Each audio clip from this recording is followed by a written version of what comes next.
All right, so my name is Becky Bowie, as James said. I run the social and mobile gaming business for EMEA, for Facebook. And before that, I ran the e-commerce business in North America for 4 years. So I've been very fortunate to have the opportunity to see Facebook grow a mobile marketing business from the very beginning, and to work with app developers like you guys, all the way up to some of the biggest advertisers on Facebook, utilizing all the best tips and best practices to get the most for your app. So I'm going to talk to you guys today about some of the pro tips that I see that work best for marketing your app on Facebook. So Facebook is a powerful tool for app promotion. I think you guys are all aware that we have huge reach, we have a highly engaged audience. They're utilizing Facebook and Instagram all throughout the day. When they're waking up, when they're getting on the bus, when they're sitting on their couch, they're constantly checking Facebook on their mobile devices, utilizing it for discovering content from family and friends, but also from businesses. They find out about movies, restaurants, products, and apps. So it's a great place for discovery. And of course, we have the unique identity of all the people on Facebook. So we know a lot about them and can do some really interesting things with targeting, and of course can measure really effectively as well. So this is all great, right? But there's a but. It's highly competitive. I'm sure a lot of you have experienced this. A few years ago, some of the first movers to start doing app promotion on Facebook were able to drive a lot of volume. But word has gotten out that it's a great place to drive high quality installs, and as such, a lot of people are utilizing Facebook to drive app promotion. It used to be just the gaming companies and then e-commerce, and now we have financial service, travel, retail, all sorts of industries are utilizing Facebook, and so it's more important than ever for you to really focus on testing and trying the right products so that you can be competitive. So that's why I'm here today to talk to you about 15 pro tips to help you be competitive across targeting, creative, bidding, and measurement. So 15 tips is a lot in 15 minutes, so I'm going to go very fast. But I have a summary slide at the end which will outline all 15 tips if anybody wants to take a photo of it later. So I'm going to jump right in with targeting. We have 3 key types of targeting on Facebook. First is core targeting. This is utilizing any information we have about our users based on anything they've told us about us in their profile, any of their behaviors on the site. So you can really hone in on specific likes and interests. If they like dogs, if they like to travel, if they are playing games on Facebook, if they're shopping. So this is a good place to start your user acquisition, particularly if you don't have any customers yet and you're launching your app and you need to really hone in on those who are most likely to be interested in what your app has to offer. But what gets really interesting is when you bring your data to the equation as well. First with custom audiences, which is the ability for you to take a portion of your audience, upload it to Facebook, match those user IDs, and either target them specifically for re-engagement or utilize them to exclude those people from your campaigns, or even more interestingly, to create lookalike audiences. So lookalike audiences are allowing you to take your best customers, maybe it's those that have the highest retention, the highest monetization, and find people who look just like them based on their behaviors, based on their demographics. So most of the most savvy, largest app marketers on Facebook are really focusing on lookalikes as their key targeting strategy. So that's my second recommendation. So lookalike audiences, of course, are very highly dependent on choosing the right seed audience. So this person, let's say she plays your game and she's one of your highest value players. So let's find people who look just like her and therefore are most likely to be high value players as well. But of course, you have to have a good seed audience. And another tip I recommend is to keep that seed audience pretty small. It has to be at least 5,000 people, but I recommend not going above 50K. So if you can't read the tip, keep it between 5 and 50K. If you go too much larger than that, it's going to be a weaker signal, and we really want to focus in on your absolute best customers. Pitfall to avoid, overlapping audiences. Because lookalikes have worked so well for marketers, it's easy to create a bunch of lookalikes and cause a lot of overlap, and that can actually lead to issues with delivery and duplication of audiences. So I recommend trying to do a nested approach where basically you create one audience. Let's say it's the 3% most similar to your best customers. And then if you want to scale a little further, you go out to the next ring, which is, let's say, your top 10%. But make sure you exclude that original audience so you don't have that overlap, which can really cause some problems. Okay, moving into creative.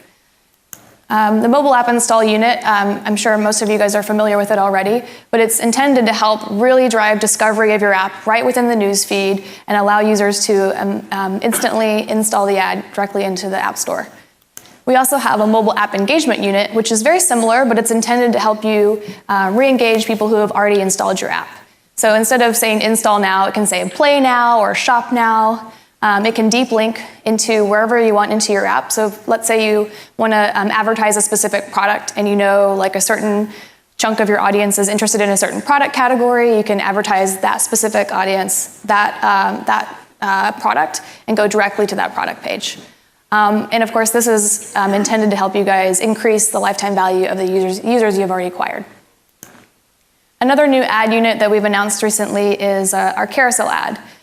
So this is essentially one page post within the newsfeed, but the users can scroll through and see multiple different photos. This initially was intended for retailers to be able to show multiple different products within one ad, but we've actually seen a lot of different app developers use it in creative ways, telling a story, showing different characters within their game, showing different features within the app. So this is another interesting way to really tell a story, and now we have this available as a mobile app install ad unit as well, so it just has multiple different photos. Video on Facebook has skyrocketed. I'm sure this is not a surprise to anyone. We have over 4 billion video views per day, and more than 75% of those are on mobile devices. And more than 76% of our users say that Facebook is the primary place where they discover videos. So on the user side, people are consuming video more and more. We saw that Facebook used to be all about text, and then it became about images, and now we feel like video is the next step in that evolution of how people are consuming media. And so it just makes sense for advertisers to follow that same pattern. So I recommend that you guys use video to bring your app to life. If someone is scrolling through the newsfeed, you really want to capture their attention, and because video can autoplay, that movement is proving to be really impactful in grabbing attention, getting people to download your app. Tip 9 is to ensure your creative is relevant to your audience. Now this might seem like an obvious tip, but there's some really interesting ways you can do that on Facebook. So for example, EA, when they were launching Madden 15, they hired comedian Kevin Hart to do a really funny video. And instead of just pushing that one video out to all of their audience, they created 32 customized videos based on different interests of their target audience. So they said, okay, we want to hit the Dallas Cowboy fans with a little video that features Dallas Cowboys. So that'll really capture their attention. So they utilized their likes and interests, they utilized their location, as well as any information they had from them, any information from their gameplay that indicated which team they would be a fan of. And of course, your relevance score on Facebook has a big impact on your delivery. Has a big impact on your ability to get efficient delivery. So the more relevant your creative is to your audience, the better relevance score that our system will give you, and the lower your bid can be to win the auction. Another pitfall to avoid is creative wear out. This is something that we see pretty often when an advertiser sees that their campaigns have started to kind of decline or plateau in performance. Typically, the creative is the first thing that you should check to make sure that that doesn't need to be refreshed. Okay, moving into bidding. We have 4 types of bidding at Facebook. We have CPM, which gets you reach. CPC gets you clicks. Typically, app marketers are not just focused on reach and clicks, though. You guys want to see action. You want to see people install. You want to see people start to buy things within your app. And so those are the 2 that we recommend. So CPA, of course, is optimized for installs, and you get a 20% lower, I can't remember the stat. I can't actually read my slide. Lower CPI than when comparing CPA to CPC. And same for OCPM, 68% more conversions when compared to CPC. So my recommendation is to maximize everything you can do on CPA and then go to OCPM. So CPA, of course, is a more conservative bid type because we want to make sure that we're delivering to people who are really going to install. But if you really want to scale beyond that, OCPM should become your next strategy, and I would say probably the marketers that I work with are maybe spending like 80 to 90% of their budget on OCPM. My slide got cut off a little bit here, but this is sort of the evolution of how people are determining their bid. It starts with CPI, of course, wanting to get the cheapest installs possible, but what most marketers realize is they also have to look at return. That could be return on ad spend, payback, But eventually you need to also look at LTV, of course. What is the quality of the users that you're acquiring? So we recommend that you establish an LTV model, and that's at the device level, at the country level, at the publisher level, and really recognize what the value is of those users in each of those different channels so that you can optimize your bidding strategy accordingly. And one more pitfall to avoid on bidding is messing with it too much. That's another thing that my team says they see all the time. A client will come to us and say, I just don't understand why the OCPM is not delivering properly. Something's wrong. I've got all the best practices in place. And we find that they're just kind of changing their bids all the time, changing their budget. OCPM, it's optimized to look at the data that it's receiving in terms of the actions that you've defined and to constantly optimize towards that action. So if you're changing things too much, it can, on the bid side, it can really mess up the system. So just leave it alone. Okay, so I mentioned LTV as a kind of a key strategy that most marketers use for measuring the efficacy of their promotions. And there's two ways that you can get to the LTV model on Facebook. The first is by utilizing Facebook's SDK and utilizing app events, passing the information back to us. And I'll go a little bit more on our Facebook Analytics tool in a second. But the second option is utilizing our mobile measurement partners. So these are, of course, third-party partners who have really advanced tools who can measure across different publishers and networks. And so those are two options available to you. The Facebook Analytics for Apps tool is something that we had announced recently at F8. And it really can help you grow and monetize your app by helping you have a lot of insight into who are the people that are using your app, allow you to do cohort analysis, and eventually will also allow you to do some cross-network comparison and some LTV, predictive LTV modeling. So that's all coming in the next 6 months or so.